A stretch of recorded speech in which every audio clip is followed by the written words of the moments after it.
when you talk about Shopee, when you talk about Empower, and when you talk about free school feeding, that the government of Nigeria, that's Buhari's government, and during the campaign of the current president of Nigeria, that is President Ahmed Tinubu, he told everybody that he's going to continue where Buhari stopped, where he left.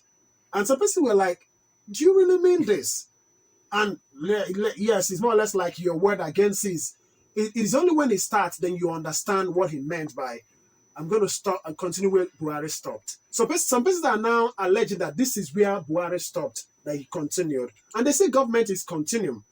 Do you understand? Do you think it's a continuation in a wrong way or continuation in a good way? The social investment program, $100 million already procured by Nigeria. But how to spend it, how to manage it. Do you think there is any need for palliative, considering the effect of hardship of removal of subsidy? Fuel is hike. The price is hike. We know that.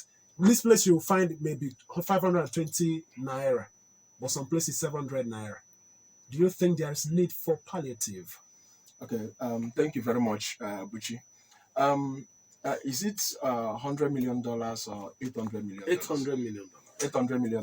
Yeah, sorry, $800 million already procured, not like it is still processing. Yeah. So, first of all, I am anti-palliative. I'm not in support of, I've never been in support of anything palliative. There is one of my mentors taught me something years back. He said that his name is actually Engineer Ajulo Sodike. He said that I don't alleviate poverty, I create wealth. So from him, I know that there is difference between alleviating poverty and creation of wealth. Palliative is just to alleviate poverty, you understand? And creation of wealth is more sustainable in terms of, reducing poverty than alleviating poverty. Alleviating it doesn't mean that you want that person to come out of poverty. You are just alleviating it, like giving somebody paracetamol for his fever, not treating the malaria. You understand? So palliatives are just, we know that you are poor. We are not trying to bring you out of poverty, but you are just trying to ameliorate, to reduce your pains of poverty. I'm not in support of that. Now, the $800 million, so-called $800 million that they brought in for the so-called palliative, just like my brother said, I am not in support of it. Meanwhile, however, I have an idea, just like he said, of what $800 million can do to the Nigerian economy. You understand? First of all, SMEs. Imagine that from this money, $50,000 are given to 15,000 SMEs. You understand? 15,000. You understand? Do you know the impact 15,000 SMEs can do? First of all, maybe 15,000 SMEs that concentrate on agro processing, because when you look at SWOT analysis, strength, weaknesses, the strength that we Nigerians have is agriculture. That is where we have competitive advantage over other nations, because every nation should concentrate on where you have competitive advantage. We have over 600,000 square kilometers of agric land. Most of them have not been used. You understand? Most of them have not been used, and a system that can make these lands to be productive. You understand? Now, these SMEs, they can offtake from 10 million small-scale farmers that are going to cultivate, most of the agri products that will be processed by these 15. That is creating 10 million jobs. We are talking about 130 million people that are in multidimensional poverty. Let us be very, very, specific about these things. So these 10 million, they can create 10 million jobs for the farmers by off-taking their product for processing. These SMEs can catalyze another 10 million jobs that can come from services, logistics, and support systems. You understand?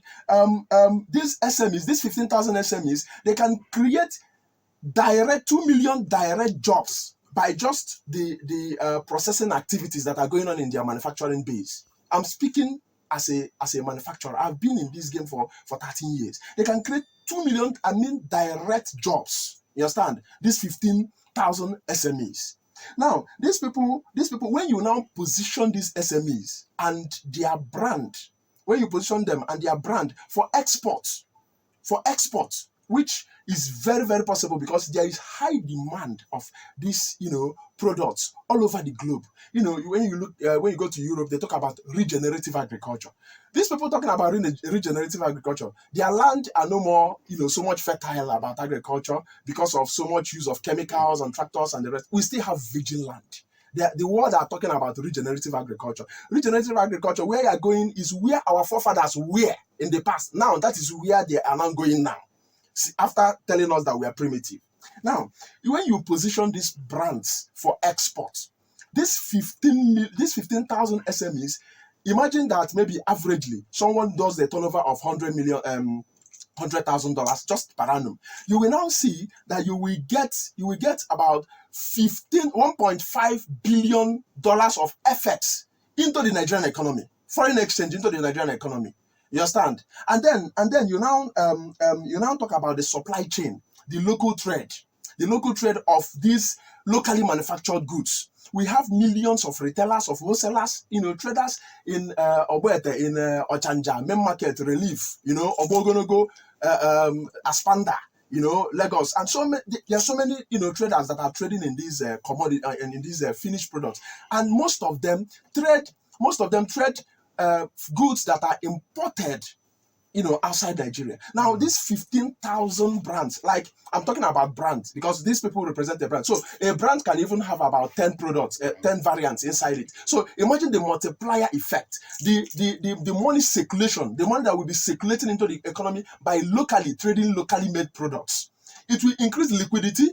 And increase purchase power within the local economy. Now you have brought in FX into the economy and you start circulating the money within the economy. So this is what $800 million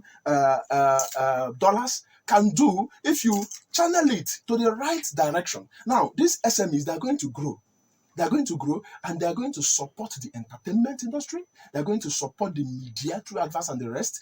They're going to support their communities through CSR, corporate social responsibilities. Okay. They're going to do that. So these things are what you can do with $800 million. Not just now juxtapose it with what I'm just hearing in the news. 12 million household to be given 8,000 naira per month. What can 8,000 naira do for a single man, let alone a household? Imagine a family of 5. 8,000 naira. Can 8,000 naira get you up to 20 liters of fuel? Can it get you a bag of rice? Can you get, even if you want to use it to buy yam, just 4 to 5 pieces of yam? What can it pay rent? Can it pay rent? And then, sorry, I'm coming. So now, and do you know the worst part of this thing? The worst part of it is that if they share this money like, unproductively like this, just giving 8 to 12 million people, these 8 million people, they will use it to buy goods and services that are not produced in this country. Do you know what it means? It means that, from the right hand, the 800 million came into the economy, from the left hand, it went out. So this is, to me, is a Trojan gift. If I go, it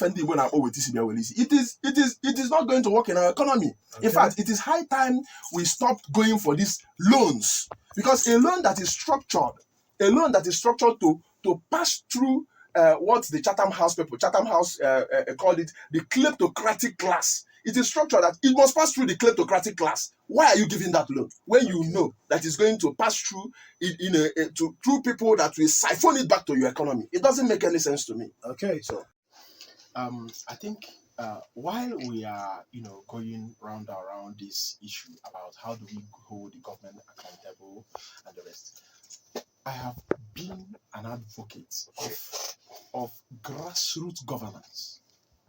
When you talk about holding government accountable, our mind mostly go to the state governors, the senators, the politicians that we know.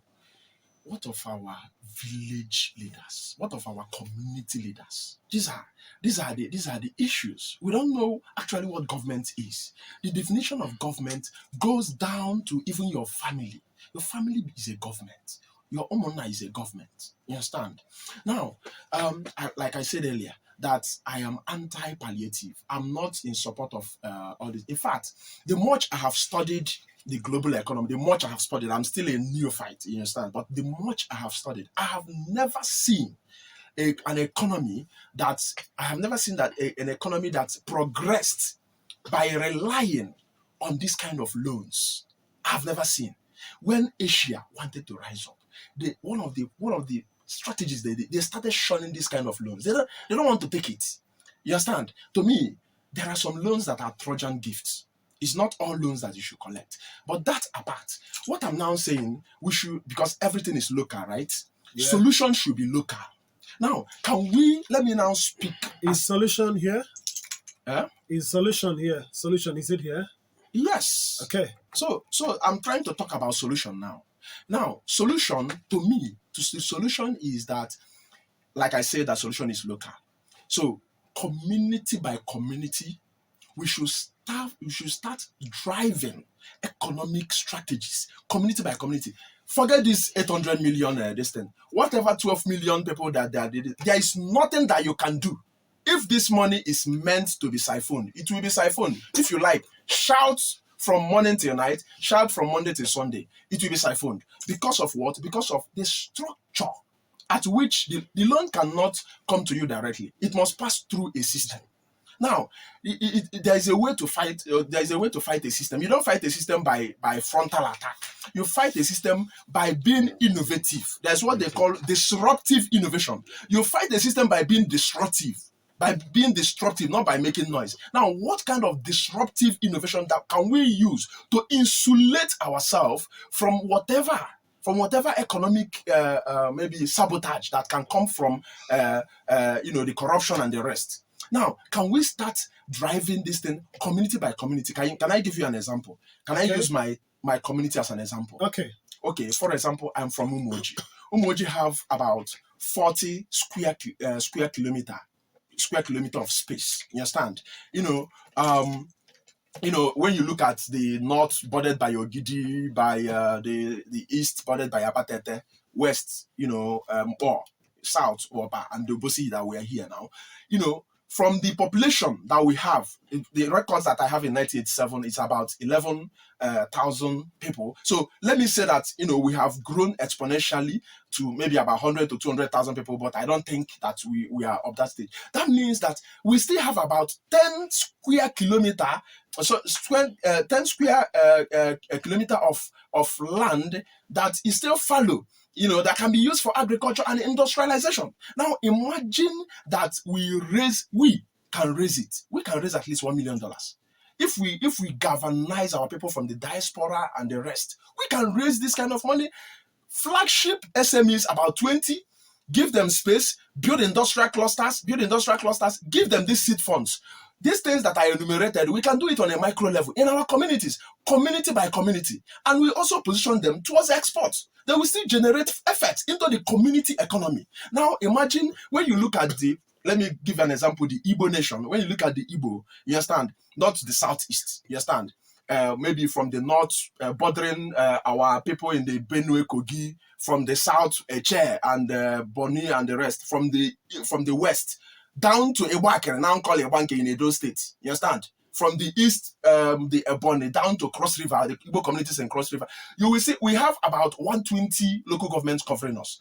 We have more than 1,000 communities. Imagine 800 communities start raising this money, locally, like for indigenously, through ourselves. We would have still generated that $800 million and still impacted just this thing. The point is, we should do it by ourselves. This is our problem.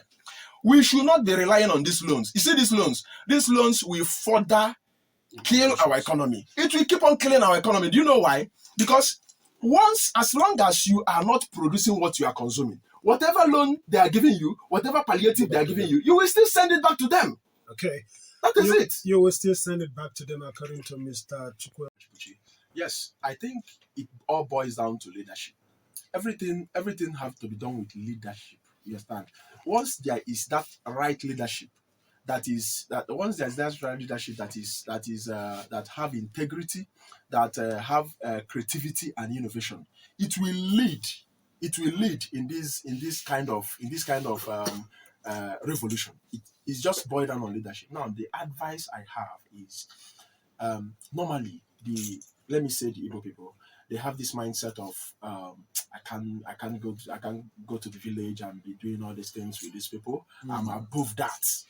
By doing that, do you know what you do? You abandon the community leadership to riffraffs. You abandon it to people that doesn't think, people who are not leaders. So they don't take it and then destroy your home and destroy your community. Now, the advice I give is, if you know that you have leadership capacities, you have leadership capabilities, you are innovative, creative, go to your community and participate in local politics.